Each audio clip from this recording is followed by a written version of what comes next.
Chapter 5. Finished product, the life of a Kiri nin. Kirigakure, Council Chambers. Mizukage-sama, now that we have brought ourselves out of the economic slump that was caused from the chaos of Yagura's reign and the massacres, isn't it time we started making treaties with other villages? Surely it would be to our advantage. The council was in deliberation over the future of Kirigakure. It had taken most of the day and Mei was wondering if it would ever end. It would hardly affect an island nation such as our own. Our potential enemies are kept at arm's length, but so are any allies we might gain. The minor treaties with Sea and Wave are plenty enough for now. Our economy is better than it ever has been since we expanded our monopoly over sea trade. Our ninja population has also increased since the end of the Bloody Mist graduation exams. I see no reason to make alliances with any of the elemental nations. We will bide our time for now. The councillors sighed, but did not argue further. The Mizukage was a very stubborn, yet clever woman. I believe this discussion is over. Moving on, I would like to know how our village's most important investment is doing. Kaio asked the Mizukage, and she growled in response. Naruto-koi is not a damn investment, he is a human being. No matter how many times I warn you, all you see him as is an investment. In fact, everything has to have some means to an end with you, Kaio, and it needs to stop. Naruto-koi has come a long way in the 2 years since he has arrived. His accomplishments are lauded amongst the ninja corps. Becoming a jonin at age 16, achieving swordsman status, perfecting his Kekkei Genkai and Jinchuriki abilities in record time, and even being requested to be an official member of the Hunter Nin Corps. Kaio's smirk faded, taking on a scowl instead. Not to mention creating a boiling pot of lava with our relationship with Konoha and seducing the Mizukage herself. Kaio was ripped from his chair by the Mizukage, 2 Anbu guards poised to strike at his vital points upon her order. She gave a look of pure rage at the ex-shinobi. How dare you? I have put up with your insolence for far too long. You have spoken out of line and insulted me personally. Anbu, take him away for interrogation pending military trial. Kaio's eyes widened. Military trial? What? You can no longer try me as a ninja, I've retired. The Mizukage smirked, brandishing a pencil and a document from thin air. She quickly signed it and stamped it with the official Mizukage stamp and held it to his face. You now have been officially reinstated as a shinobi of Kiri, congratulations. Now Anbu, please take this foolish man away from me in these chambers before I melt him. The 2 masked shinobi saluted and dragged the man away, frightening the remaining councilmen into silence. This meeting is adjourned, I will retire to my estate now. The Mizukage placed her Kage hat back on and walked slowly to the wooden doors, hoping to get as far away as possible. The remaining councilmen stood and bowed to the Kage. Yes, Mizukage-sama. They left upon her exit, dreading her and her dangerous personality, wondering if Yagura was any worse. Later. Mei walked the streets of Kiri, observing her people that she had sworn to protect living out their normal lives, free from danger. Their smiling faces and prosperous attitudes were what allowed Mei to continue the job of Mizukage, the thing that kept her working all day. Her thoughts drifted to Naruto, the blonde genin now jonin, that had warmed her heart since his arrival 2.5 years ago. Their relationship had started with them becoming friends, then teacher and student, to now boyfriend and girlfriend. Mei could not contain her joy when he was around. She had yet to broach the I am an Uzumaki subject with Naruto. She was afraid of his reaction to them being distant cousins of one another. Mei also feared that Naruto would no longer trust her, feeling betrayed at just how deep of knowledge and connection she really did have with the Uzumaki, so she had kept her secret. As Naruto grew, however, so did his curiosity, and she feared that he would learn of her secret on his own, something that would be even worse. I promised to tell him after he comes home from his mission. He should arrive by the end of the day. Hurry home, Naruto-kun, we have much to discuss. Unnamed Kiri Isle, Forest. Hunter 1, in position. A figure hid behind a tree, holding a hand up to his ear and speaking into a small communicator. He wore a Kiri Hunter Nin mask. The only markings were 2 blue fangs that started at the top of the mask and enveloped the drawn-on eyes. The 4 waves of Kiri had their place on his mask's forehead, and the only way to identify the man's features was his bright blonde hair. He wore standard Kiri battle armor, a single chest piece that had shoulder guards, and a lower torso extension to cover his groin, all gray-black in color. His weapon was easily the thing that stood out the most, a large, 2-ended blade that attached to his back via a belt that went across his chest. As most shinobi carried, he had a kunai pouch attached to his thigh and a hip pouch as well, both connected to black Anbu standard pants. Farther down, he wore black sandals with dark gray leggings that extended from his sandal toes to a halfway up his lower leg. He also wore a black, long-sleeve shirt with gray gloves extending from his entire forearm to past his knuckles. Roger. Hunter 1, Hunter 2, 3, and 4 are standing by. Awaiting your order. The man silently nodded to himself, observing his quarry that he and his squad had stalked for the past few days. The older man, somewhere in his 40s, wore prisoner garbs, black and white stripes lined his ripped garments. Looks were deceiving to his haggard reflection though, the man was a B-rank missing nin, newly awarded the title after escaping from a prisoner transfer ship off the island's coast. The hunters had been sent out as soon as word was received from the survivors of the vessel, and the squad requested a swordsman to lead them. They chose Naruto Uzumaki, the newest addition to the 7 swordsmen. Naruto went over his prey's strengths and weaknesses, analyzing the tactics he would use in the coming battle with the Kiri escapee. This man's name is Raiko Itsuki, B-rank missing nin of Kiri. A pure ninjutsu specialist, he is lauded for the possession of 2 nature elements, fire and wind. Special techniques are largely unknown, Tai Jutsu is average, and Gen Jutsu is abysmal, just my kinda guy. Let's do this. Hunter 2, stand by for Karisame. Hunters 3 and 4 will keep distance and observe, cut off escape routes and prevent target from leaving the zone. Naruto heard from his communicator the chorus of Rogers for his plan. The trap was set, now Naruto just had to defeat the man himself. Naruto held up the ram hand sign and disappeared in a whirlpool vortex of water, appearing behind a walking man, hand on the hilt of his broadsword. Raiko Itsuki, you are under arrest for over 20 criminal acts committed in Kiri. The time has come for you to pay for your crimes. The man froze immediately, slowly turning to see his worst nightmare, a hunter nin. Worse yet, he saw the man's large sword and remembered the horror stories of the swordsman's organization, something he didn't want to experience. Damn it. I was hoping that it would take you a bit longer to find me. Naruto held his ground, staring down the panicking man. We both know I won't surrender, I have no chance if I go back to Kiri, so I'll just have to defeat you. The man began to form the hand signs for a fire jutsu, and Naruto clicked his communicator once, the signal for Hunter 2. The hunter ninja in question stood away from the 2 combatants in the forest, silently listening to the dialogue. Up until now, he had received the awaited signal. He formed the 3 hand signs for the Kiri hunter nin hidden jutsu, whispering its name under his breath. Hidden jutsu, Karisame. Rain began to fall in the surrounding area, but the unnatural feel of the wet substance that was littered with chakra tipped off any high-ranking or well-informed Kiri nin of a jutsu of some sort. Raiko, however, was too engrossed in watching Naruto that he did not mind the rain, thinking it a natural phenomenon. Grand Fireball. The criminal held up a hand to his mouth, expelling a fireball straight at his enemy, but his eyes widened when he saw the attack gradually dissipate in mid-air. Wait.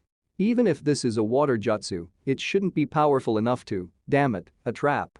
Looks like you figured out the jutsu a little too late, Raiko-san. Naruto had body flickered behind the man, his sword edge on the man's throat. Damn. How the hell did the man was cut off when Naruto finished his mission, slicing through the man's throat with practiced precision and without hesitation. His fellow hunters walked out into the small clearing, glad to see their leader able to handle the shinobi so well. The body fell to the ground, blood pouring out of the neck artery that Naruto had severed purposely. He turned to his subordinates, each looking at him for their future orders, totally unaffected by the sight of death. Finish up here, standard procedure. Meet at the rendezvous in 5 minutes, we head for home. The 3 other hunters saluted and went to the body, beginning the usual process of taking the head as proof of death and destroying what was left. Naruto leapt into the trees and continued to the exfiltration point, the eastern beach side of the uninhabited island. From there, his squad would move to Kiri, arriving no later than 8 p.m. Naruto arrived at the beach, finding it undisturbed and exactly as it looked when they arrived, peaceful, quiet and serene. No one would know that an important hunter nin assignment was done here, the only proof would be some scorched grass from the body's cremation.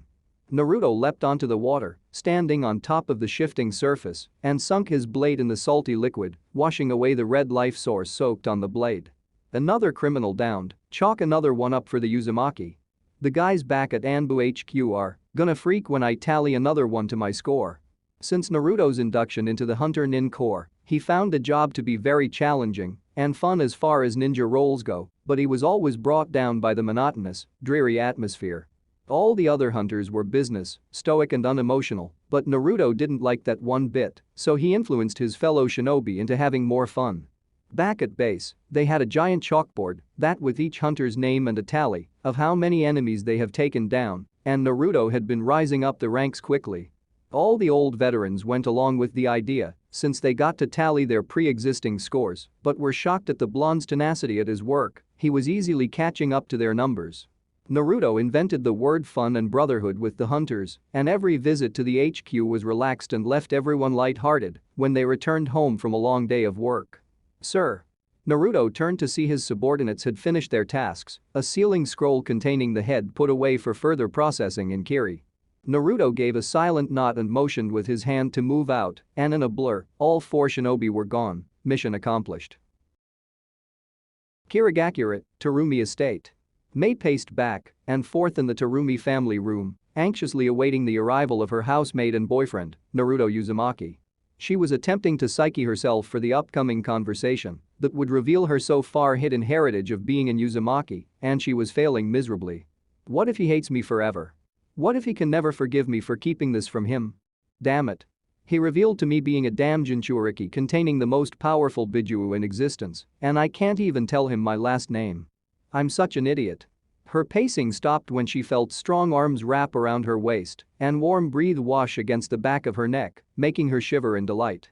Mei automatically fell back in the figure's arms, already knowing her love's scent and feel against her skin. Her Naruto was home. "Mayheim, I'm home."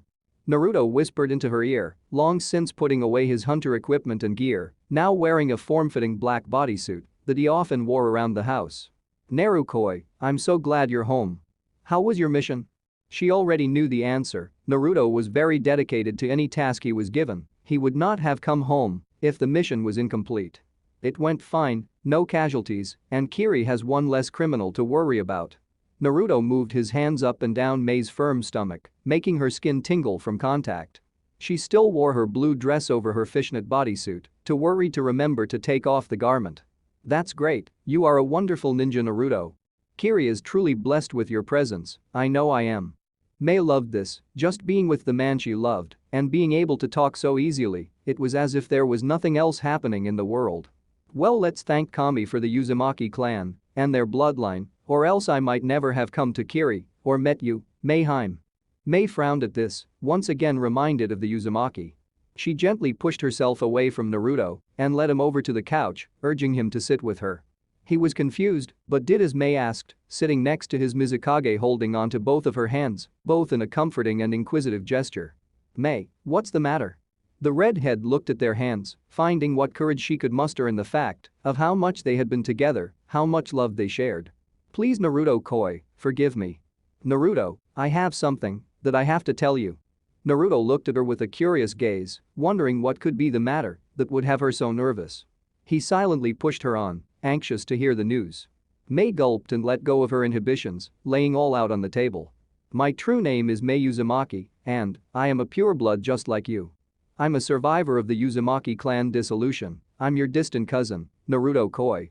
Mei moved her hands to her face, ashamed that she was crying and attempting to hide from what was surely Naruto's shocked and disgusted face towards her. "I'm such a fool. He can never forgive me for this is his."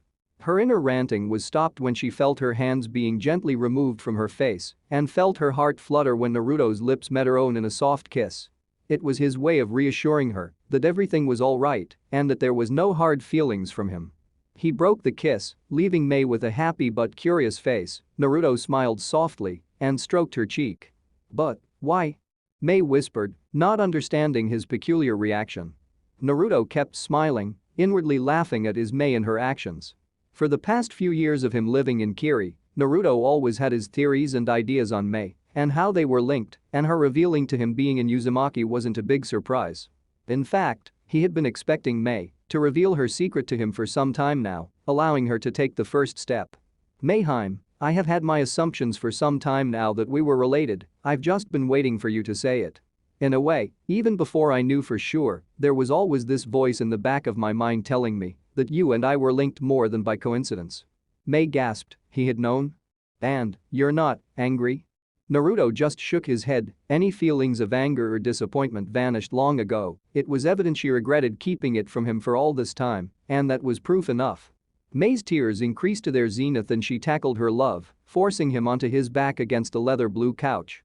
She sobbed into his chest, chanting thank you over and over again, making the blonde smile as he petted her back, moving his hand through her hair sensuously.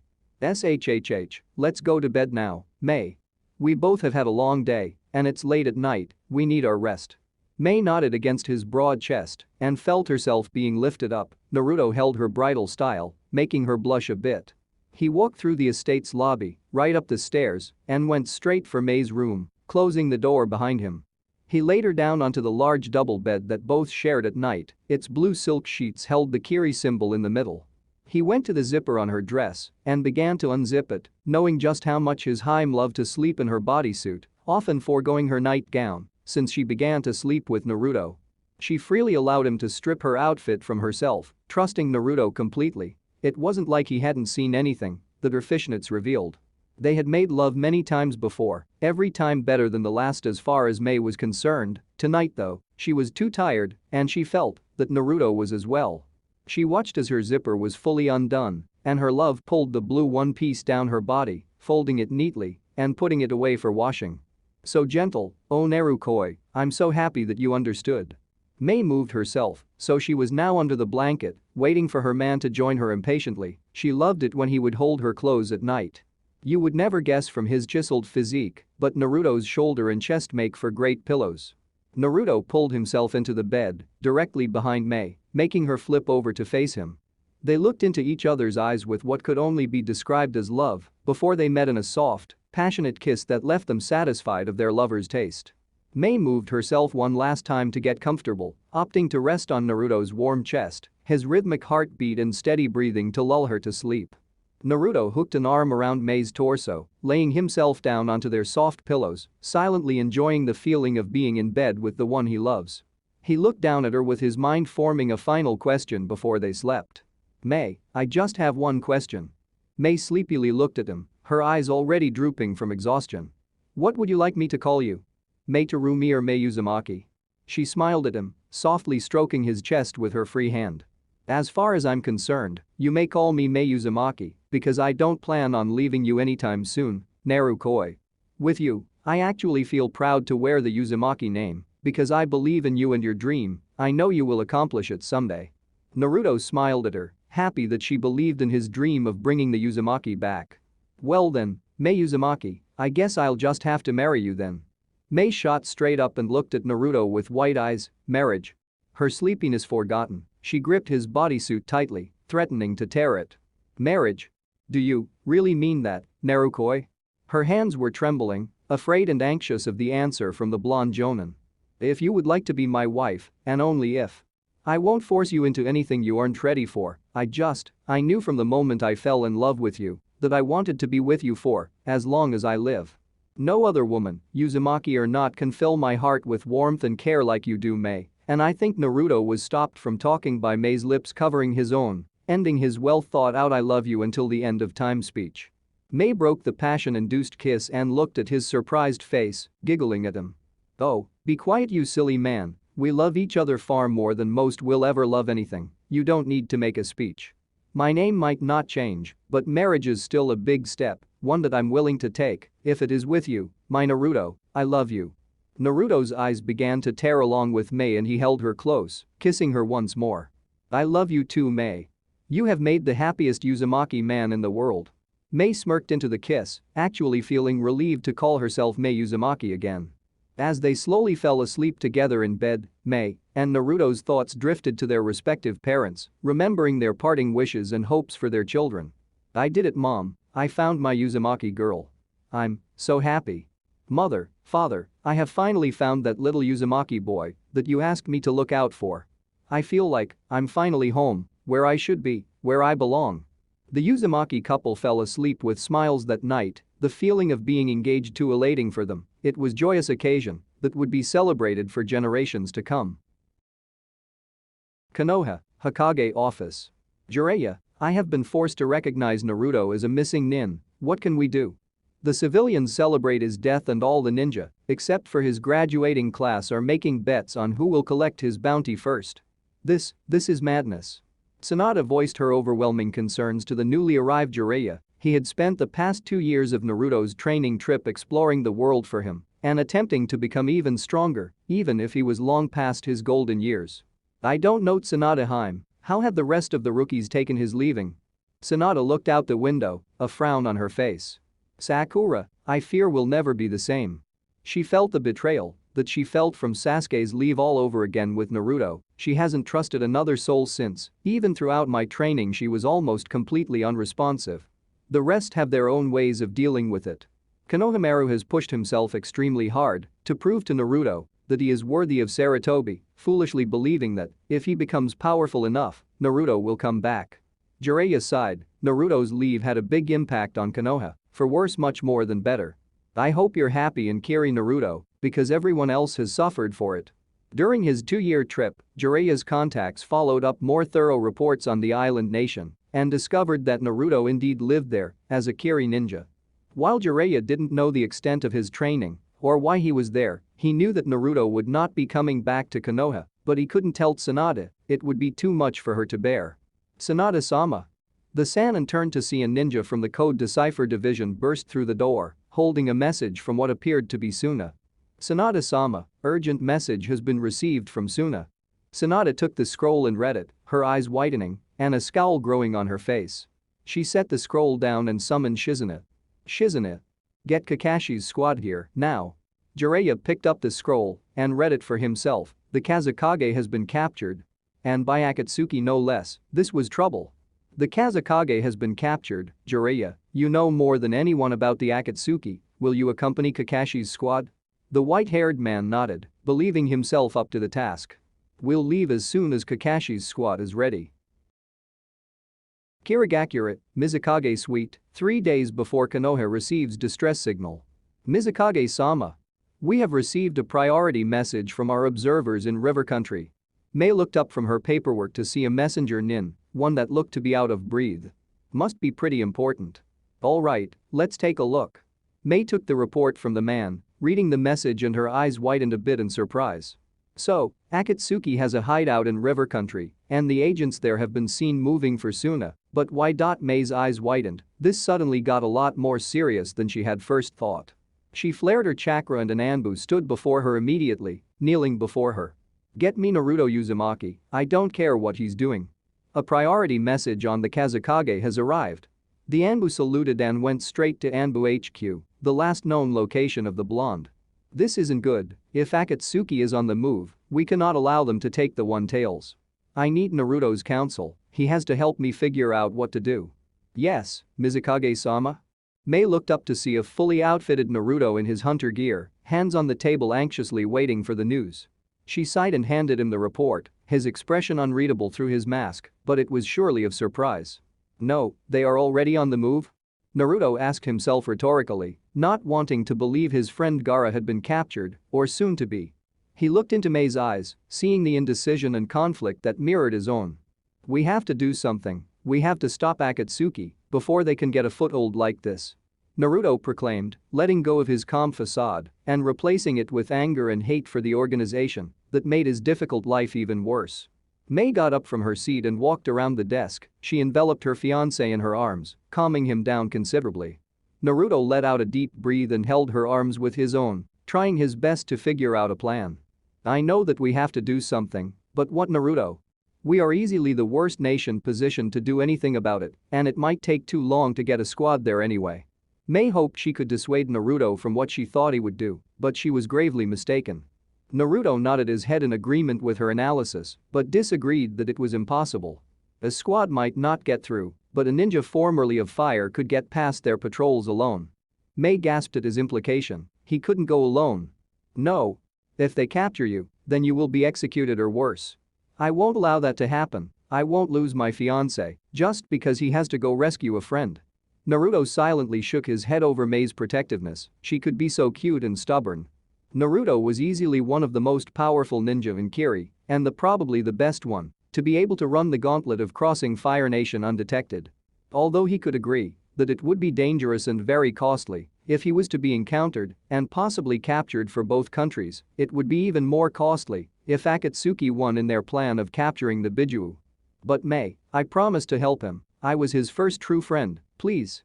I need to do this, and I already have a surefire plan as to how to get through, even if I encounter Konoha Shinobi. Mei looked curiously at him, she was being held in his arms tightly, as if to reassure her everything would be fine. Oh, and what would be your excellent plan, Naruto-koi? Naruto smirked under his mask. Oh, I was thinking something like a transformation, to change my facial features, and if anyone asks I can just say I'm hunting an important criminal as a hunter nin. Mei thought about it, it was tactically sound, as long as no one could recognize him. Simple yet practically foolproof, but what if there is a complication? And I'll even throw something else into the deal to sweeten the deal, just to reassure you, Mei-heim. Naruto took off one of his gloves and moved his bare hand over Mei's revealed skin on her neck, although she didn't understand what he was trying to do. Naruto-koi? Naruto just smiled and pointed to the area to the right side of her head, close to her right shoulder. Naruto had planted some sort of seal onto her, a very complex-looking one that Mei couldn't begin to understand. That? Naruto pointed to the seal. Is the integral part of the Hiraishin that allows me to teleport from place to place effortlessly. Now that I have planted it on you, I can come back to you faster than you can say Mizukage. Although the distance between river and water is too big for one jump, if I plant these seals at the occasional tree or landmark, well, you get the idea. Mei was astounded at the practicality. If Naruto wanted to, he could plot seals like this all over the continent and reach any location in a matter of minutes. I still don't like you going out alone. Mei warned him, burying herself into his chest, his hand moving through her hair in a comforting manner. So soft, it still smells like an ocean shore. Believe me, Mei-heim, if I could figure out how to teleport others along with me, I would bring a whole squad as backup, but I can't. They would just slow me down if we tried to get there through conventional methods and would increase our chances of getting caught.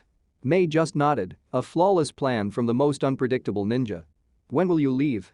Naruto frowned at this, it wasn't like he enjoyed leaving Kiri and Mei, but he had to do this. He took off his mask, revealing his sorrowful blue eyes to her emerald one, leaning down to kiss her, one she readily accepted. It was soft and loving, but it was too short for Mei, she would be without him for some time, and she would worry every day. Naruto stroked her cheek in thought over when it would be best to leave. I'll leave in an hour, that will give us enough time for proper goodbyes. Naruto whispered the last part, wagging his eyebrows at the red-headed woman. Mei perked up immediately at the sound of that, and even though she liked to think of herself as tame, when it came to sex, she would take up any offer of it from Naruto she could get, especially now that he was going on a life-threatening mission. Well, what are we waiting for, lover boy? An invitation? Naruto smirked one last time, picking up the Mizukage in a bridle hold, she was as light as a twig compared to his broadsword.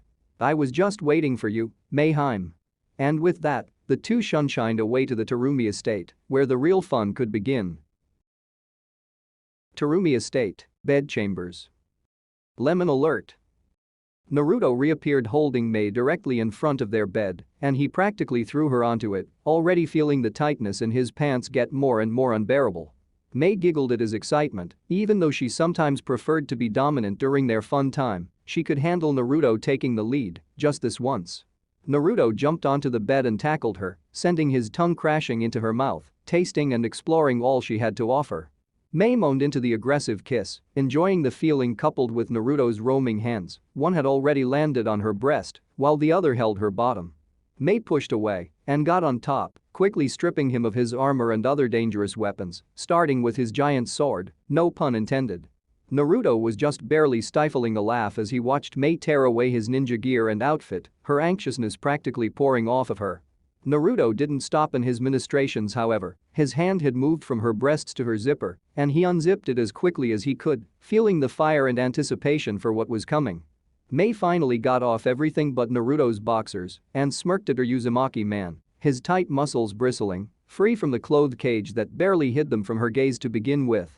Her hands moved up and down his chest, tracing every little detail, while slowly moving to the hem of his black boxers. Naruto was already twitching in anxious excitement. Oh, Hunter-san, I think someone needs a little relief before his big mission. Let me help you with that. Naruto saw her game and smirked even under the great pressure he felt in his groin. I could use some of your special treatment, Mizukage-sama. It is a dangerous mission after all. Mei lowered his boxers and took his member into her hands, massaging it and his sack to get him ready for their favorite part.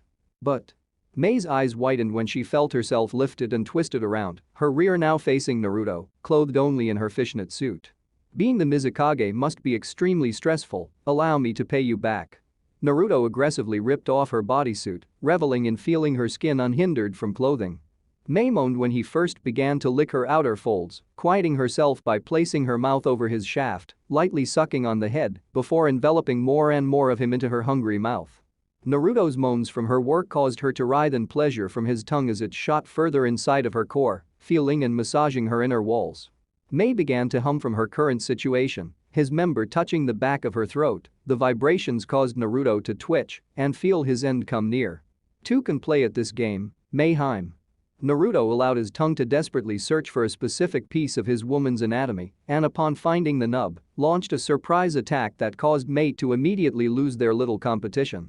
Naruto greedily began to drink her juices that flowed from her warm insides, intensely enjoying the flavor combined with Mei's desperate actions to his member. Upon feeling another humming vibration sent to the woman's throat, Naruto could no longer hold back and felt himself release into the woman's mouth. Mei lapped up his seed, swallowing as much as she could, doing her best not to let any spill. Her stomach felt warm from the salty substance as it finished the trip down her throat, but she couldn't revel in it for long because Naruto had once again switched their roles. She now lay on her back with Naruto above her, poised to enter. Are you ready, Mayhem? Mei smiled and nodded, feeling a thrilling spike of pleasure as Naruto slowly entered her, one hand gripping her hip and the other massaging her breasts. She voiced these feelings through loud moans that resonated throughout the room, and Naruto groaned from how wonderful being inside her felt. So fucking warm. Mei, you're so tight. Mei grabbed Naruto's head and brought him in for a hungry kiss, attacking him with her tongue. She felt a surge of pleasure every time her tongue would prick itself against his sharpened teeth, the pain easily forgotten. Naruto broke the kiss and continued to ram into her, moving his head down to her breasts and gently nipping and sucking at her hardened nipples. Oh Narukoi. That feels so fucking good. Ah. Mei screamed as Naruto especially pushed far into her, a mix of pleasure and pain that excited her from his teeth biting her nipples. Fuck. Mayhem, I can't. Mei just enveloped his torso with her legs and kept him inside, wanting to feel the warmth of his seed inside her again. Do it. I want to feel your seed flow into me. Naruto did as his Mizukage asked, his cum shooting into her womb, making her feel undying pleasure as she reached her end as well. Naruto. Mei.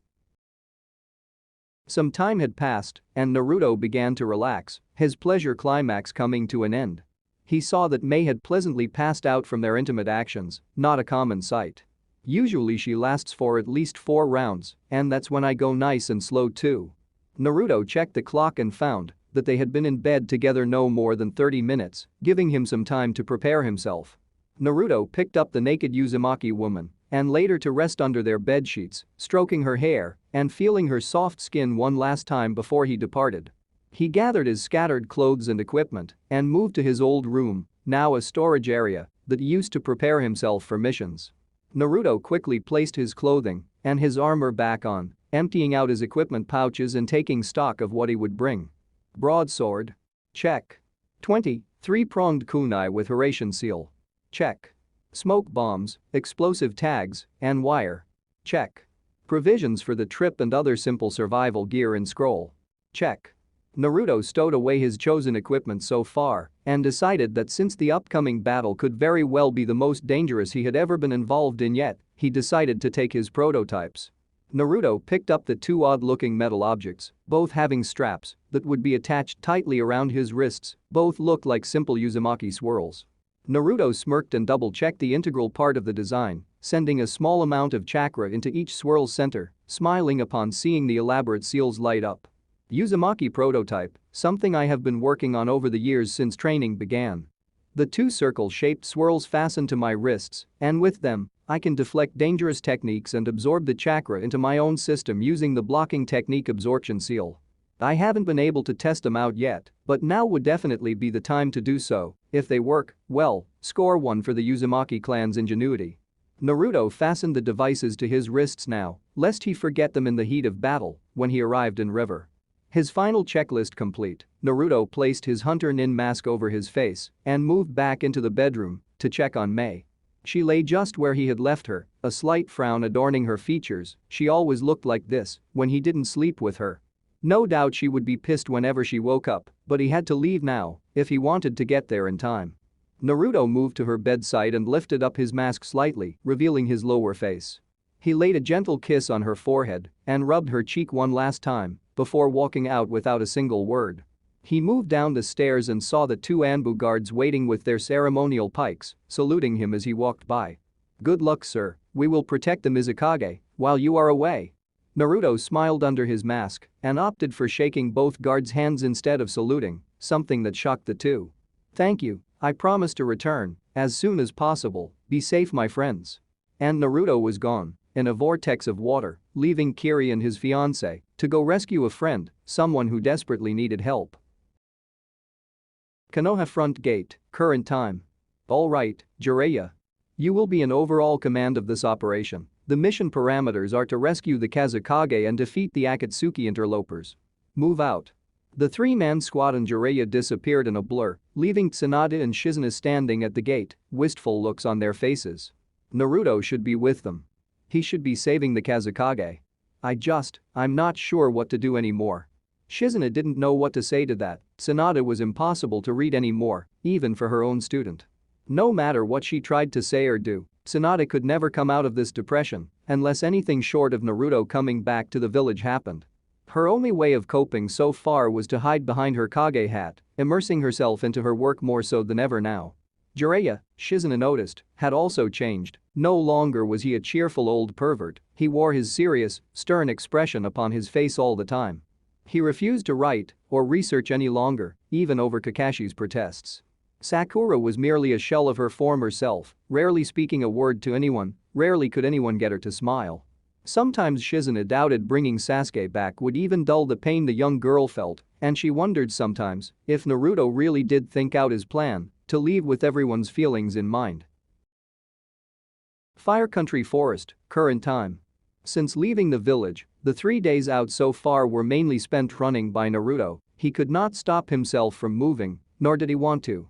As far as he could tell, he had reached the coast of Fire Country yesterday, planting a seal on a tree there and following it with another seal every 5 miles or so.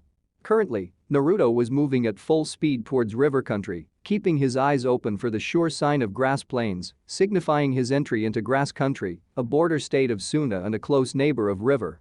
The only thing keeping him up was pure determination. He had told himself he would not rest until he reached River, only then would he sleep to get some rest before the battle. His only thoughts were on reaching Gaara in time and exactly how best to mutilate the Akatsuki he found with him. "Hang on Gaara, I'm coming." End of Chapter 5. Chapter 6. Rescue the Kazekage, tensions rise. Sunagakuret, hospital ward. That's the last of the poison. Take it easy Kankuro, otherwise the side effects could worsen. Sakura droned to the puppeteer in a professional manner. She had an unreadable and passive visage, as if she was devoid of any emotion. Kankuro just nodded and laid back down on his bed, looking over at the Konoha ninja sent to help them get the Kazekage back. There is the copy ninja, Kakashi, Sakura of course, some pale kid I've never seen before, and the legendary Sannin Jiraiya, but where is Naruto? Sakura? Kankuro grunted out, stopping the pink-haired medic from leaving. She slowly turned her attention to him, unnerving him a bit from her stoic attitude. "I was just wondering, where is Naruto?" Sakura flinched at the sound of that name, her entire body shutting down. Kakashi and Jiraiya to their credit just stiffened a bit, hiding their emotions much better than the young Kunoichi. Sakura decided to look at the ground, not willing to face anyone with tears in her eyes. "Naruto, he's gone." The Suna ninja present were shocked at this. "Naruto Uzumaki gone?" Temari decided to speak up, curious. "What do you mean?" She was cut off by Kakashi, deciding to explain it for his broken-hearted student. Naruto left the village 2.5 years ago, and he has not been seen or heard from since.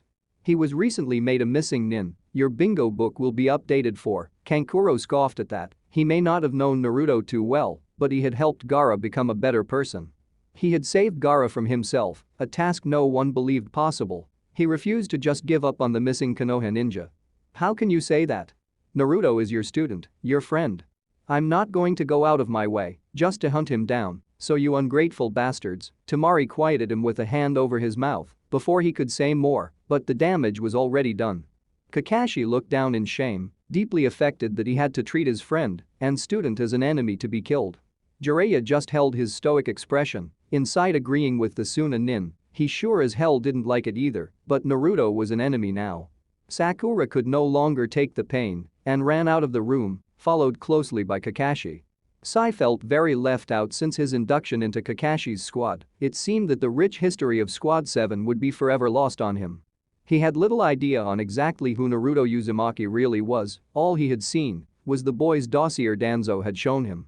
Sai stayed in the hospital with the Toad Sage, opting to stay out of the personal affairs of his teammates. Sunagakura's streets. Sakura. Sakura, stop it. Kakashi was chasing after the distraught girl. She was running through the streets of Suna with total abandon on who she was bumping into or knocking over. Kakashi sighed in frustration. That puppeteer just had to open his damn mouth. Since Naruto left, other than feeling terribly depressed and lonely, Sakura had plenty of time to search her soul to understand these feelings. She must have found out she had deeper feelings than the fragile relationship the two had before he left, and now that he is gone, she regrets never being able to tell him. Every time he is brought up, it is as if she is reminded that she somehow failed in keeping her only true friend in Konoha. Naruto, your profound effect on people is just as much a curse as it is a blessing. Sakura finally reached the city's edge and leapt up onto the top of the wall, followed closely by Kakashi. The girl stood on the large sand barrier, looking out into the sandy dunes of the desolate country, inwardly gathering her thoughts and feelings. Kakashi dare not say anything before she was ready, settling with standing beside her, waiting patiently for her to vent. I'm sorry, Kakashi-sensei, Kakashi frowned, completely sympathizing with the poor girl. He set a comforting hand on her shoulder, silent encouragement to continue. I just miss him so much. His laugh, his goofy smile, his upbeat attitude, it all seems like it was just yesterday that I found out he was gone, and then I. Sakura sighed, feeling it best to just admit it, feeling confidence in herself, something Naruto would have, something he would expect her to have. I found out that I love him. I just was too blinded by Sasuke in my younger years to see it. Heh, I guess Naruto really can get through to anybody with his magic, Hakaka-sensei? Kakashi smiled a bit, glad to see the girl got that off her chest. He nodded in assent to her observation. Naruto could change anyone, and he wouldn't stop working at it until he changed you for the better. Yes, Sakura, I believe that Naruto really can change anyone. His effect on the village and its people may be lost on Konoha, but we can't forget so easily.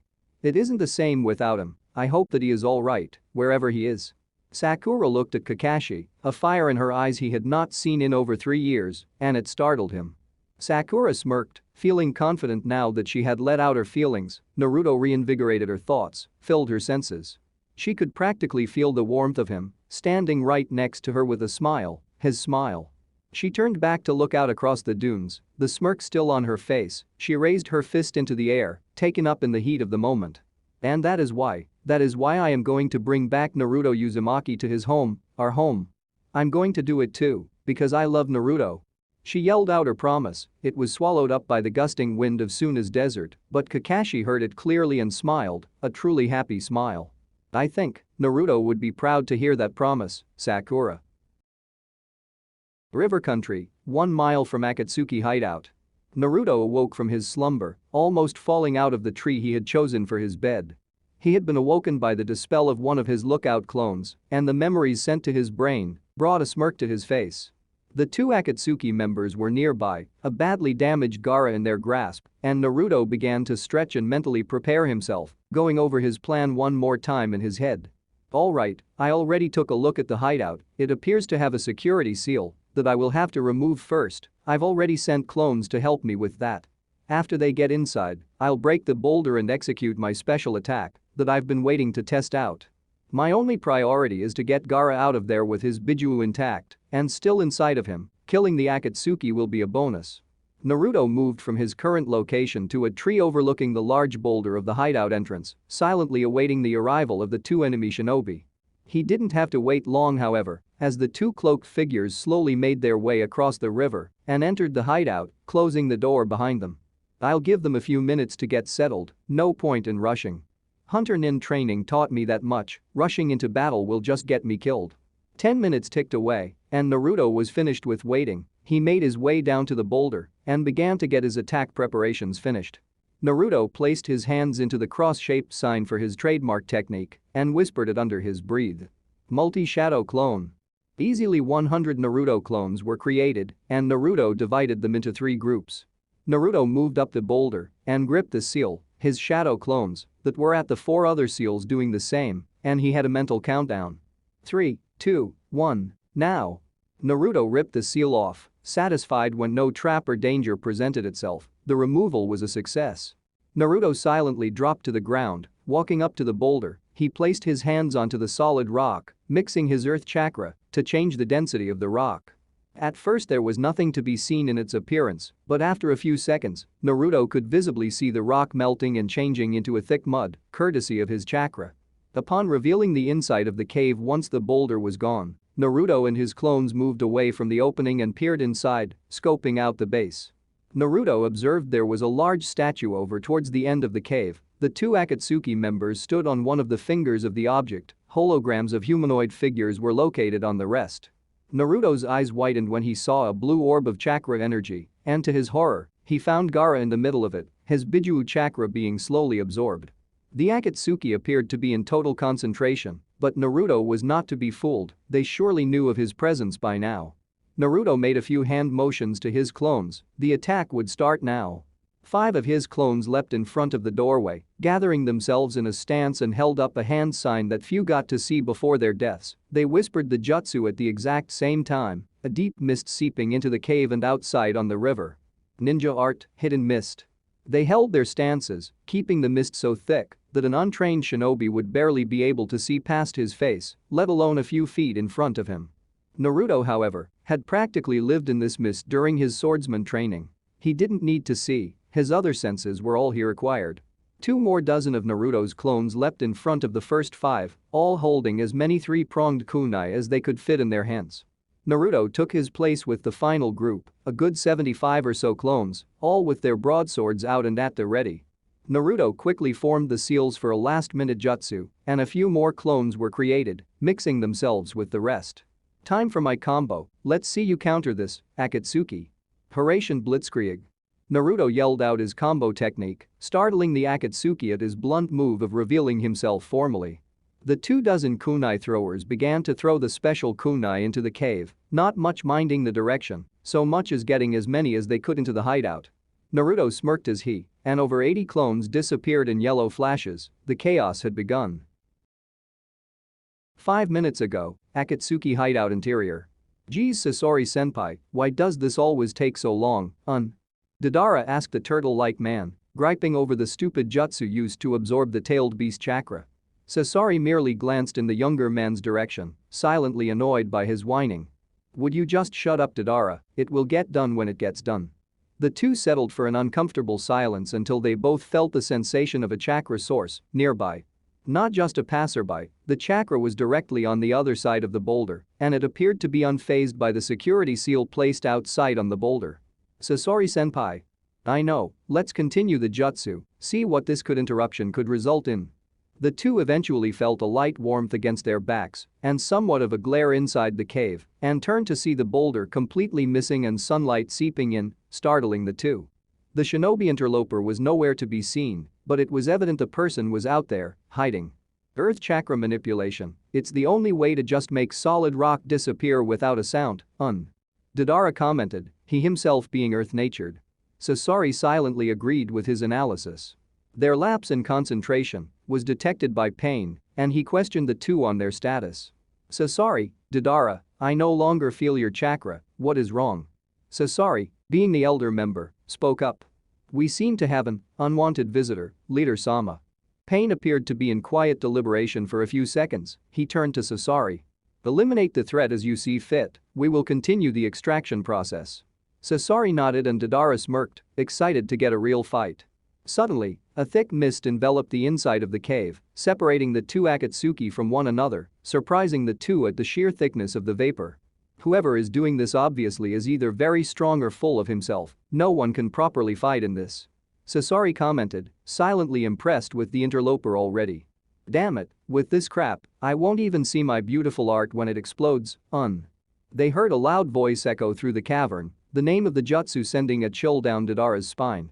No, my father told me of that technique, but that guy's supposed to be dead.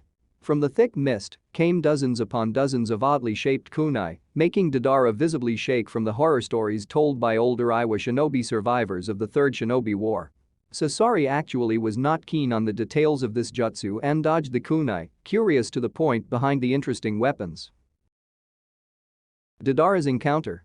It happened in a flash. Dodara observed a flash of yellow before he felt the cold slice of a blade and a pooling warmth by his right arm's elbow. He looked to see nothing. At first he thought the mist was playing a trick on him, but to his horror, he lifted up his arm to see the stub of what was left. His arm had been cut from the elbow down, and he screamed from unbridled shock and fear.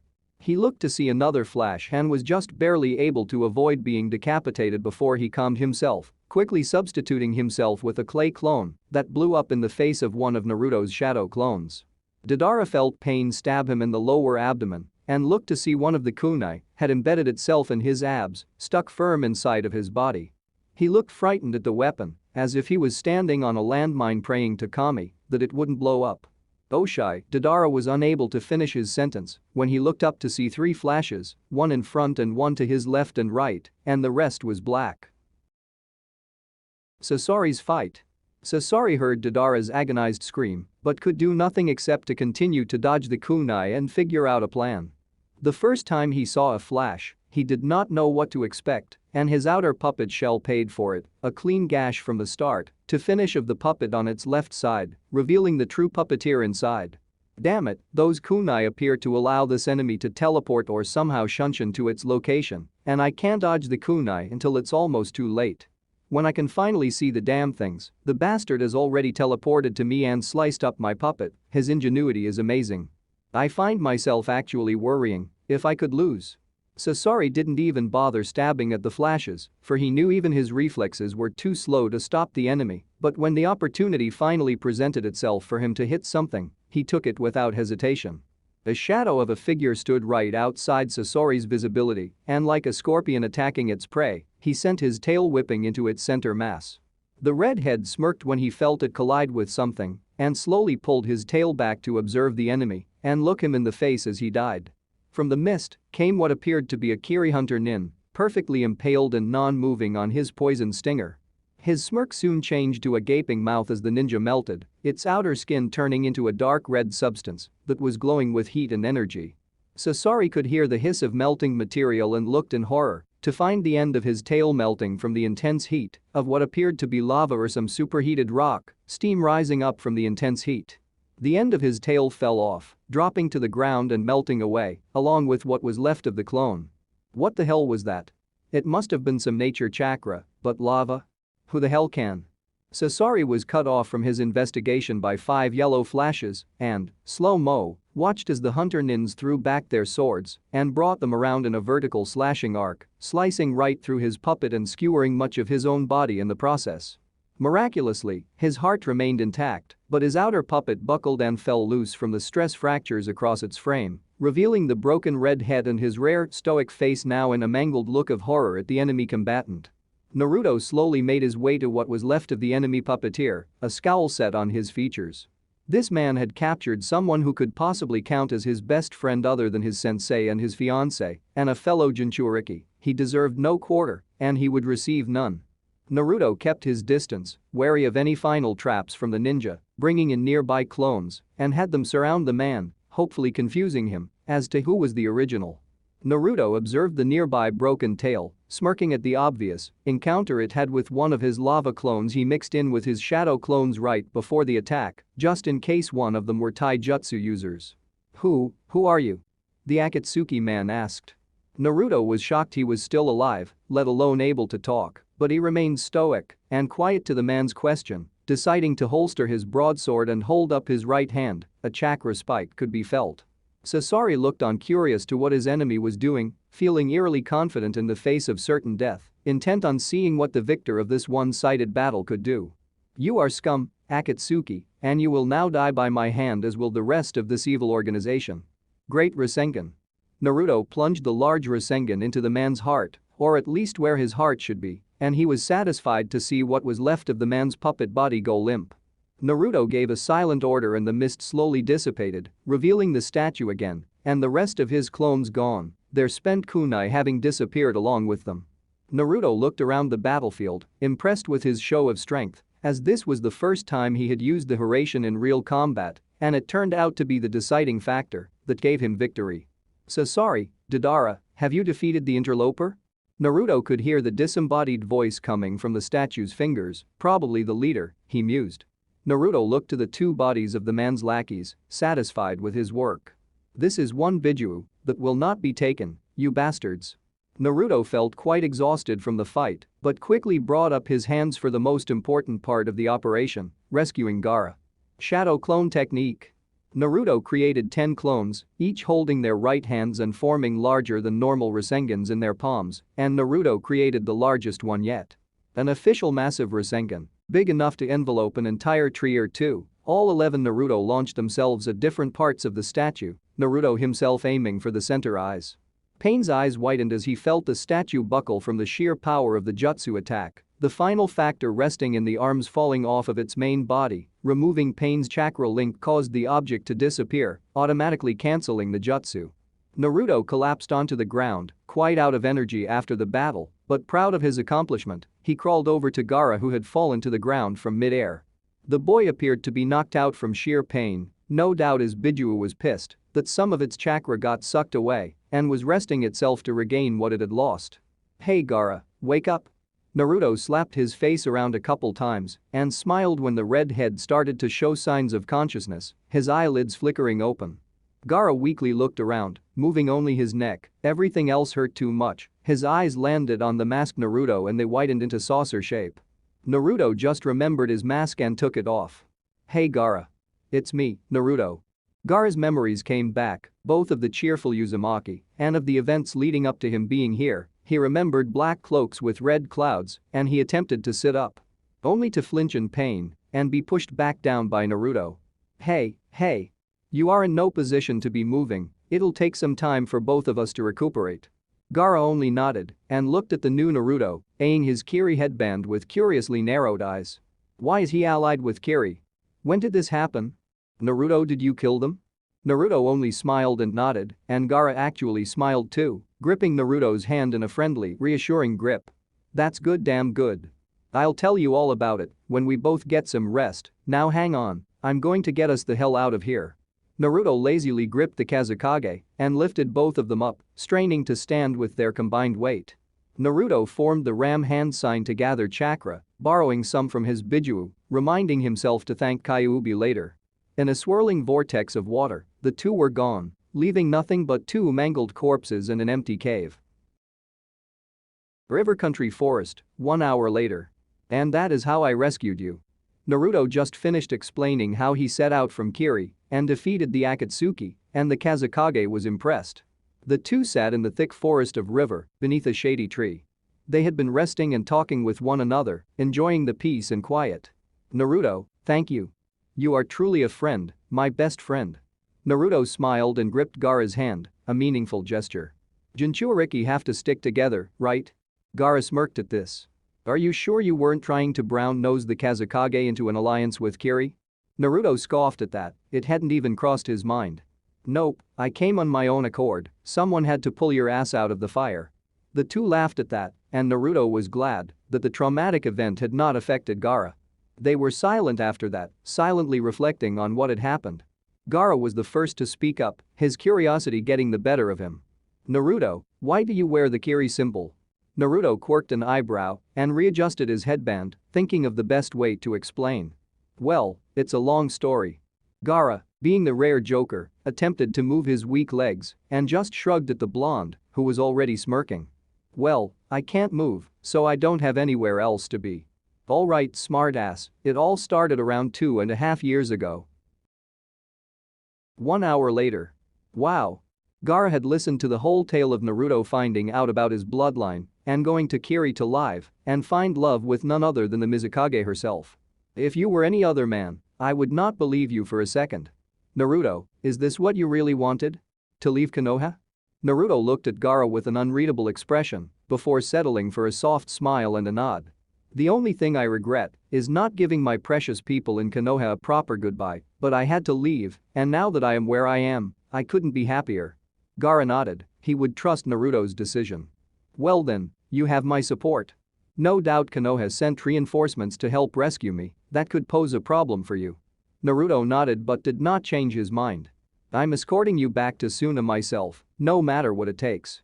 I'm not leaving until I'm sure you will be alright. Gaara smirked, flexing his muscles and slowly getting up from the ground. Then what are we waiting for, Naruto Uzumaki of Kirigakure? A funeral? Naruto got a laugh out of that, he got up too. Yeah, let's go Kazekage-sama. The two friends set out at a sedate pace through the trees, intent on getting back to Suna safe and sound. Sunagakure, 2 days later. Okay, we'll head out and get the Kazekage back. Don't wait, up. Gaara. Temari had shouted over her shoulder to the Suna gathering before turning back around to see her brother, unharmed, walking through the village streets. Temari ran right up to him and hugged the redhead tight, tears streaming down her face. The present Suna shinobi ran up and greeted their Kazekage back, thinking that he had defeated Akatsuki and come back on his own.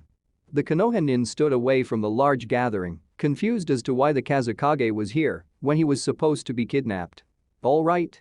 Please calm down everyone. Gaara eased the crowd and kept walking up to the Konoha ninja, intent on seeing his would-be rescuers. Kakashi and Jiraiya gave respectful bows to the teenaged leader. Sakura forced Sai onto his knees and bowed herself, an irritated smile on her face. Kakashi, I see this is the squad that was sent to help in my rescue operation.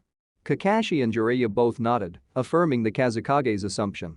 Kakashi stepped forward, intent on asking the burning question on everyone's mind. Kazekage-sama, not that I doubt your ability but, how were you able to escape from Akatsuki? Gaara looked at him and held back a smirk, silently apologizing to the hidden Naruto, but this had to be done. I had a little help, come out, Naruto Uzumaki. The Konoha and Suna ninja were shocked to hear that Naruto was actually here, and everyone began to look around for the blonde. Sakura's eyes widened, and she felt herself hyperventilate, suddenly afraid and nervous to see her old teammate. Naruto-kun is here? Damn it, Gaara. I thought we agreed that I would hide, I am a missing nin to these guys, or did that little piece of information slip your mind? Naruto complained, coming out from an abnormally dark alleyway, giving everyone their first glimpse at the boy in almost 3 years. Gaara smirked, Naruto would never change. Sorry, I guess that did slip my mind. But it doesn't matter, you are under my protection here in Suna. Naruto scoffed playfully and flashed to stand next to Gaara, arm leaning on the redhead's shoulder. Oh, thank you Kazekage-sama, I am forever in your debt. No, this just makes us even. Naruto and Gaara laughed at that, confusing everyone further. Naruto. The Jinchuriki turned to see the Konoha ninja in battle stances, intent on arresting him. Kakashi stood with his Sharingan prepared and a kunai out. Jiraiya had formed a Rasengan and begun the transition into Sage mode. Sakura had slipped on her gloves but she looked conflicted. Sai stood with an ink scroll ready, prepared to arrest a traitor. How can I help you, Kakashi? Jiraiya stalked forward, glaring murder right into Naruto's veiled eyes, who stood unaffected, completely expecting this from his old comrades.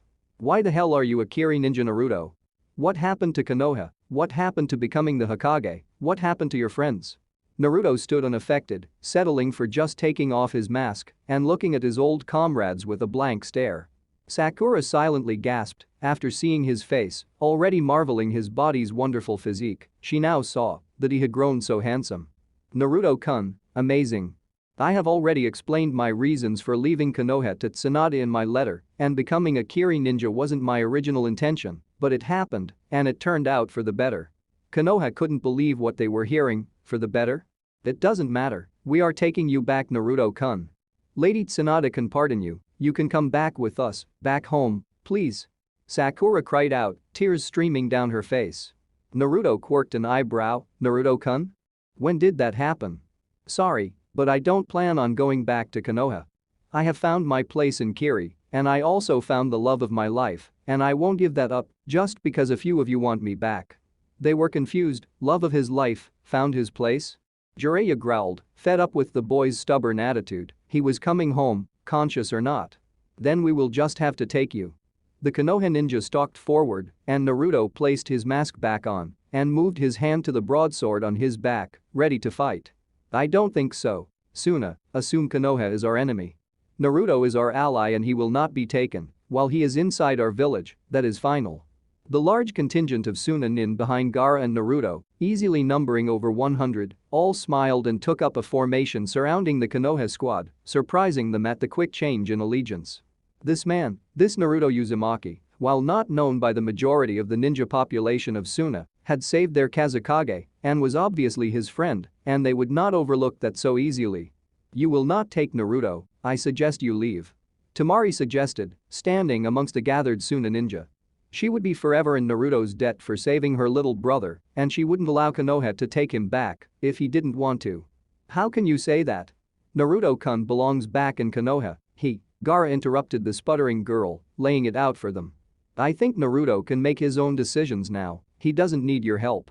The life of a Jinchuriki, people like us, is traumatizing, fatal to some even. If not for Naruto, I would either be dead or insane now, and I am amazed to this day that Naruto did not turn out like I did from the way I have seen Konoha treat him. You expect him to just stay in Konoha and take their anger, their hatred, their animosity just to satisfy your needs? If that is true, then you are selfish, close-minded fools. If Naruto is happy in Kiri, then he should stay in Kiri, and I for one, support him." Gaara finished his speech by setting a reassuring hand on Naruto's shoulder, making Naruto look at him, tears streaming down his masked face and falling to the ground. "Gaara. Naruto, you really want to stay in Kiri, don't you?" Kakashi asked rhetorically, and he received a nod from his old student. The silver-haired man sighed and moved his hand to his headband, slowly placing it back over his Sharingan eye. "If that is the case, good luck. I wish you well, Naruto." The man gave Naruto his famous eye smile and a thumbs up. "The others might be willing to let you go, but as far as I'm concerned, as soon as you're outside of this country, I'm going to drag your ass back to Konoha so you can beg on your knees for forgiveness to Tsunade. It is the least she and everyone else deserves." Jiraiya ground out, disappointed in Kakashi giving up so easily. He looked to see Sakura barely holding herself together. Naruto frowned. He may have lost the crush he had on the girl, but he didn't like to see her cry. Sunshining to her, Naruto took off his mask and hugged her tightly against his body. Sakura gasped, looking up from the embrace into Naruto's eyes, feeling as though she was in complete bliss. She wrapped her own arms around Naruto, intent on having this moment last forever. She leaned up to kiss his tantalizing lips, but was disappointed when he moved, so she received his cheek instead. "Why, Naruto-kun, don't you love me anymore?" Naruto sighed and backed up a bit, still holding the girl, but properly looking into her eyes, she had to see that he meant this. "I'm sorry, Sakura, but the love I felt for you once has changed into something akin to brotherly love. I have already found the one that I will spend the rest of my life with. I'm engaged, Sakura." If Sakura had felt devastated from his first announcement, she was destroyed when she heard that he was engaged. "To who?" she yelled out, a bit too loudly, her anger getting the better of her. "To Mei Uzumaki, the 5th Mizukage." Everyone's eyes widened at that, and Uzumaki and Akage? But Sakura was cut off when she felt a finger on her lips, keeping her from embarrassing herself. She couldn't argue with him. "I'm sorry, Naruto-kun, I just miss you so much." She clung to his chest, feebly grasping at him, trying to feel him one last time. Naruto just hugged her again, trying to think of something to make her feel better, then he was struck by an idea. "I may not come back with you, but I can give you this." Naruto took out one of his three-pronged kunai. He handed it to Sakura, who took it, looking at him with a confused face. Kakashi went wide-eyed when he saw the kunai. Flashbacks of his sensei came to mind. The Yondame's kunai, why does Naruto have it? "Naruto, what is this?" Naruto laughed a bit, and Sakura pouted, not feeling very good about being laughed at. "This silly is a kunai made with a very special seal that allows me to teleport to places with just a simple throw of it. If you are ever in trouble, just throw this kunai somewhere nearby and I'll come to the rescue." Sakura gripped the kunai tightly after the explanation, not planning on losing her one link to Naruto anytime soon. "Naruto, you know the Hiraishin." Naruto turned around to look at Jiraiya and Kakashi. They were both shocked that he knew of the technique, let alone how to use it. Yeah, Dad left it for me to learn, so I did. Kakashi's eyes widened and Jiraiya's turned into saucers. Naruto's father is Minato-sensei. How the hell did Naruto find out, damn it Kushina? No way, Minato-sensei and Kushina-san, EWWW. Kakashi went into a mental breakdown over that thought, making Naruto just laugh at him. Naruto walked back over to Gaara and handed him another one of the special kunai, and he received a nod from the sand user. In case Akatsuki comes back, or if you just want to hang out sometime, I'll mark Suna's gate as well, so I can visit. Gaara smiled at that, glad to hear that Naruto wouldn't forget about them. Here Naruto. I prepared this on our trip here, give it to the Mizukage. Gaara handed a small scroll with the Kazekage seal on it, making Naruto look at Gaara with surprise. Gaara, you can't mean he stopped talking. When Gaara held up a hand for quiet, he looked at Naruto with a smile. Any village that is a friend of Naruto's is a friend of Suna and mine. Naruto just smiled, glad to hear Gaara talk of how strong their friendship really was. It made him feel pretty damn good. Naruto turned around to the Konoha ninja, waving goodbye. Jiraiya looked prepared to give chase, but Naruto just stuck his tongue out at him before placing his mask back on and disappeared in a yellow flash, leaving Konoha and Suna without their Kiri companion. So that was Naruto, too bad he's engaged. Temari said after the silence that had enveloped the crowd, and Sakura glared at her. Get in line Temari, I saw him first. The two girls got into a glaring match, while Kakashi just looked at Jiraiya. He was fuming with frustration and anger. Damn it. He was so close, and now Tsunade will find out he works for Kiri, not a good day. Jiraiya-sama? Should we head out? The white-haired man looked at Kakashi and sighed, nodding his head. Kakashi moved to assemble his squad and finished their goodbyes to the Suna people, albeit it was like walking thin ice after they had threatened Naruto. Jiraiya took one last look at the sun that hung in the sky, silently going over the day and just how bad it had been for Konoha. Not a good day at all.